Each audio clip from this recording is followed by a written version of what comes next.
Баланың бойында батылдықты қалыптастыратын 10 қағида. Бірінші, баламен сөйлескенде немесе оны еркелеткенде дұрыс аттармен атау. Бала өзін жасынан ересек сезініп, жауапкершілік сезімін түсініп өскен абзал.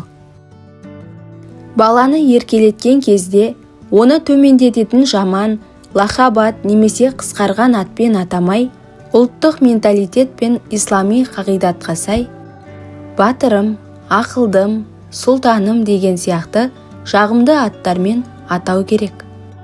Сонда баланың өз-өзіне деген бағасы артып, сана сезімі жоғарылап, өзінің ересектерге ұқсайтынын сезінеді. Екінші, балаларды қонақ келгенде ересектермен бірге отырғызу. Бұл балалардың зеректігі мен зияткерлігін арттырып, ересектерден үлгі алуға мүмкіндік береді және олардың ойын мен ермекке шектен тыс беріліп кетуін тежейді. Үшінші, балаларға ата-бабаларымыздың елін қорғаған есіл ерлігі мен имандылық қасиеттері жайлы әңгімелерді құлағына құйып өсіру. Міне осылайша баланың жүрегінде шынайы еліктеуге тұрарлық идеал тұлғаның бейнесін қалыптастыру. Бұл балалардың ержүрек болып өсуіне қажетті батылдық сезімін ұялатып тәрбиелейді. Төртінші, көпшілік ортада баланы жасытпай, лайықты құрмет көрсету. Бесінші, балаларды нысана ату, жүзу, атқа міну, күресу, ат бәйгесі сияқты ерлер спортына баулу. Алтыншы, ер баланы нәзіктік пен әйел табиғатына тән сипаттардан аулақ ұстау. Ердің әйелге, әйелдің ерге ұқсауы шариғатта харам нәрсе болып саналады. Сондықтан баланың қылығы, киімі әйел затына ұқсап кетуінен барынша сақтану керек. Жетінші, балаға өзінің маңыздылығын сезінуге мүмкіндік беру. Оны басқалардың алдында кемсітуден сақтану.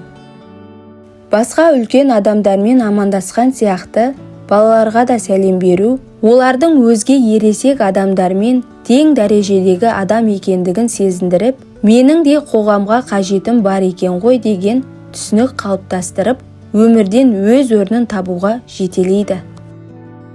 Екіншіден, баламен ақылдасып, кеңесу және олардың пікірімен санасу. Міне осылай еткенде, бала өзіне көңіл бөлінгенін біледі. Бұл да өз кезегінде балаға үлкен рухани демеу береді. Үшіншіден, жасы мен мүмкіндіктерін ескеріп, жауапты істерді орындауға бұйыру. Себебі, бала осындай істерді орындау арқылы үйренеді, піседі, кемелденеді.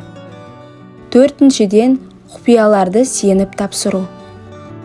Сегізінші, керек кезде баланы батылдық танытуға, сондай-ақ халық алдында сөз сөйлеуге үйрету.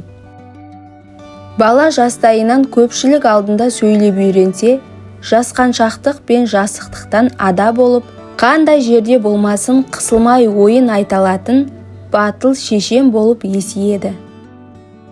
Тоғызыншы, баланы шектен тыс сән-салтанат, жайлылық, жалқаулық, жұмыссыздықтан аулақ ұстау. Оныншы, баланы мақсатсыз кездесулер, қажетсіз ойын-сауықтар мен пайдасыз бас қосулардан аулақ болуға үйретіңіз. Себебі бұлар ерлік және байсалдылық қасиеттеріне қайшы келетін істер болып табылады. Уақытты қажетсіз бос нәрселерге жұмсап үйренген бала өмірлік маңызды істерде тиянақсыз болып шығады. Өйткені ол шынайы маңызды нәрсе мен маңызсыз нәрсенің айырмасын сезіну қабілетінен айырылады. Ел болам десең, бесігіңді түзе демекші, кез келген тұлғаның тұлғалық қасиеттері бесіктен бастау алады.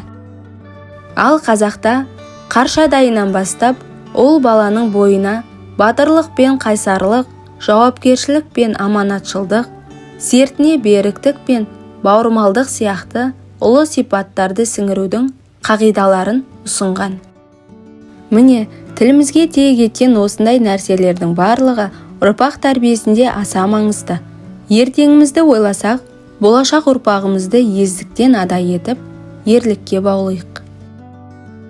Бабаларымыз балаңды аясаң, аяма деген. Олай болса, әр перзенттің болашақта дұрыс адам болып өсуі әрбір ата-ананың парызы мен міндеті. Құрметті оқырман, арнаға жазылуды ұмытпаңыз. Және де пікір бөліміне өз ойыңызды жаза кетіңіз.